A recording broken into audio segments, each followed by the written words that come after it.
What's up, guys, and welcome back to the Realistic Rumor. This is episode number 64, and as you can see there, Dean Henderson, most clean sheets in the league. What a difference! Well, I'd say what a difference a year makes, but the last three seasons we've been struggling to keep clean sheets. It's gotten better each year, but we still concede a lot of goals. But this year, the defense and goalkeeper have just been quality, and yeah, most clean sheets in the league. That's great to see. And as you can see there, we're top of the league, 16 games in, 34 points, joint with Man City.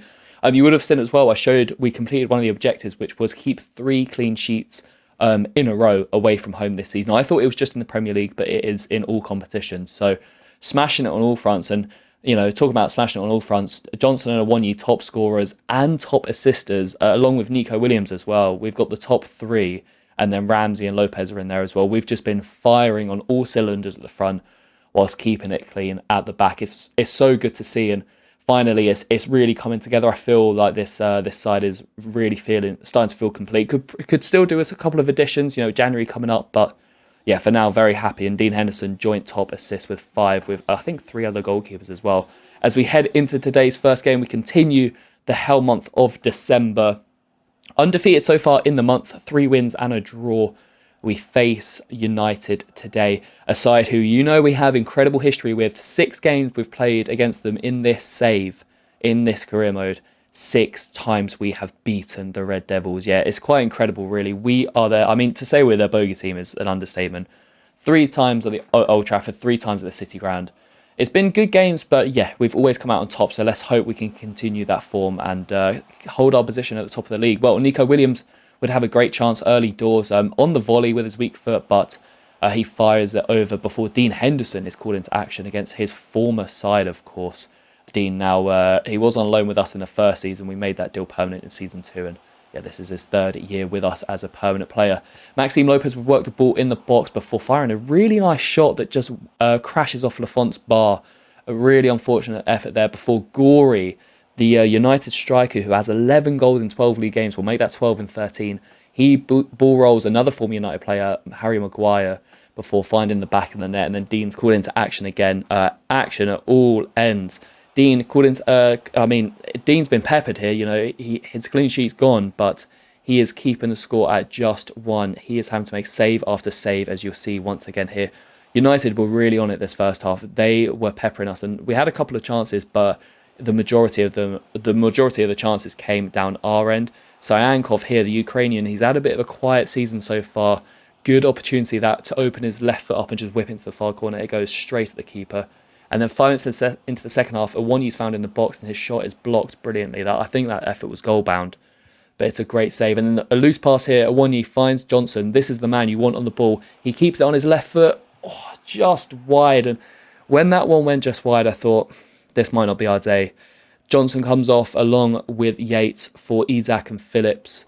Isak, he's been in decent form recently. I think 3 in the last 2 league games. He got a brace at Fulham. Hopefully he gets back into the game here. Well, 70 minutes on the clock. Fabian Ruiz, sorry, would have a great chance to double the lead and kill the game. It was a bit stretched with 10 minutes to go. Taiwo finding Isak, the substitute. What can he do here? He fires just wide, and I just think it's one of those days. Unfortunately, I think it is one of those days. He puts those away 9 times out of 10, but today it just wasn't to be. Great save again from Lafont as we pushed for the equaliser. I think that was Kilman's header, still looking for his first goal, I think, for Forest. He hasn't bagged just yet. And then as the clock turns over to 90, Isak forces a great save from Lafont. All the action coming down this end in both halves. Corner swung in, and in injury time, it was sort of our last chance, and it gets cleared away. Nico Williams, what can he do here? Can he find a cross? No, the ref blows for full time. Isak would have been offside, and oh man, it had to end at some point. Records are there to be broken. 6 times we played Manchester United, 6 times we'd beaten them, but that run ends here. And we didn't even get a draw, so we can't even keep an unbeaten run against them. We fall to a 1-0 defeat at home. It's very rare that we don't score in a game. United's played really well. Lafont was great in goal. United were brilliant in that first half. But, you know, overall, it's not a bad result. You know, that's still, I think, our first defeat, I want to say, in about 7 or 8 games. And as you can see the league table there, we're still sat in second. So we're still looking pretty decent. as we get an email saying, the January transfer window is coming up, Hosselu and Maguire are amongst some players that you are at risk of losing. Hosselu, I think I'm going to let go. The 35-year-old's done well in the Europa League, but I think it was just a one and done for him. I don't mind letting him go on a free. There's a couple of youth players I think I'm going to let go as well, and then Rakitic and Sufal are both retiring at the end of the season. But we give Maguire a year extension. I was thinking about selling him in January. I'm not going to take that off the table now, but yeah, I thought I'd give him a year extension just so maybe he can see out this season. I don't want him going on a free. But Harry Maguire, he's moving into 32 now. He's lost a bit of pace, and he's not the defender he used to be. He's been class for us, but yeah, I might listen to offers to him come January. Anyway, into the second game of the episode, Southampton away, bottom of the league. I think Southampton, as we make, bottom of the league, one win from their 17 games. The Saints are vulnerable and there for the taking. Well, they would be the Saints that would actually have the golden opportunity. First few minutes, they had a chance, but it was dragged just wide. And then Taiwo Wanyi, Mr. Clinical, makes it 1-0 to the visitors. Really good start as he celebrates a really nice finish there, actually. Gets it onto his right foot, finesses it into the far corner. We lead down on the south coast 1-0. And then Taiwo would turn provider as Brennan Johnson.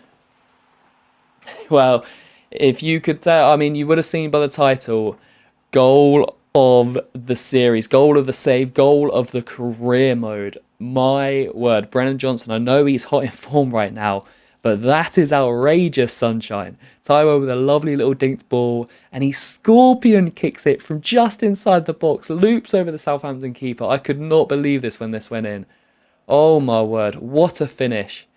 And we are leading 2-0 inside the first half. 25 minutes ago, we make a few subs. Isaac, Greenwood and Phillips come on.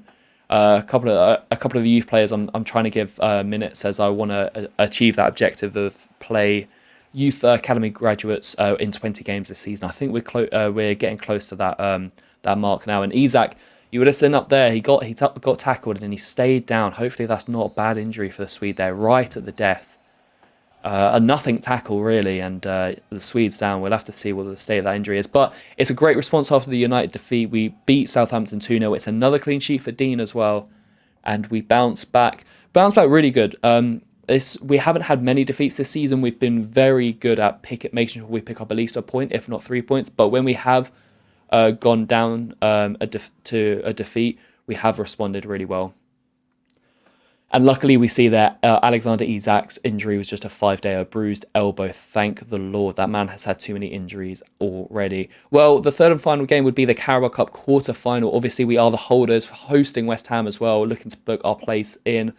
I'm pretty sure that's our fourth semi-final in a row in this competition. We do well in this competition, and hosting West Ham, we will be the favourites. Well, the Hammers, they beat Rotherham, and I think they beat Arsenal on penalties actually in round 2. They beat Rotherham in round 3. They beat Bristol City in round 4, and now they travel to the City ground. And you can't really see it in the text there, but that Southampton win was actually my 100th in charge, so a really nice landmark. And another bigger landmark, because of that win, we were top at Christmas. Top of the league at Christmas is such a, I don't know, it's an iconic thing. It's an important thing. I think most teams, 9 times out of 10, if you're top at Christmas, you go on and win the league. Arsenal didn't do it last year. They were top at Christmas, so they didn't end up winning the league. But let's hope that we can emulate the 9 out of 10 and go on and win this league. We've had such a good start to this campaign. Let's hope the back end will do us proud as well. Well, we obviously make changes as we do Butland in between the sticks, as he always is for the cup games. We take on the Hammers, David Moyes' men, who obviously won the Conference League. So big shout out to them. I know this was obviously at the back end of last season, but they won the Conference League. Great to see them win a trophy. And they haven't really had a great summer, though. They're the only Premier League side without a signing in the summer. So they could be taking a step backwards this season. The Hammers also, in terms of their league form, they are 11th in the league. 6 wins, 5 draws, 7 defeats. So pretty average. But they're always a threat, the Hammers, and they always have good forward and attacking players to their disposal. Well, 15 minutes in, a couple of chances for both teams, but we were dominating the ball. Benjamin Farmer, the youth academy graduate, with a nice bit of footwork, but he just couldn't force the chance. I'm still unsure with Farmer.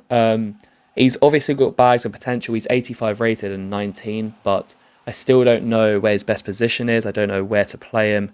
I still don't know how to get the best out of him. He's clearly a talent, but I just need to unlock that ability. Well, the Hammers would go 1-0 up. Raspadori, the Italian, with a nice little finesse finish into the far corner.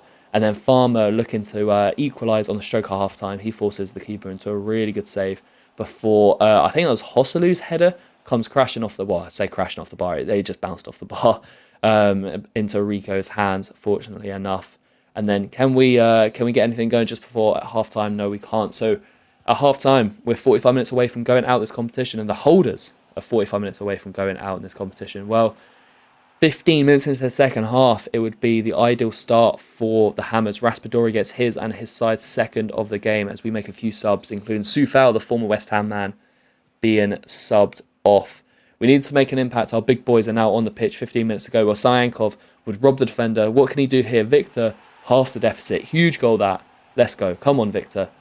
Great from him. We are not bowing out at this stage. I refuse. We've visited Wembley every season so far. We are not letting that end here. Well, Raspadori had other thoughts, and the Italian, the striker, completes his hat trick and seems to rubber stamp the victory.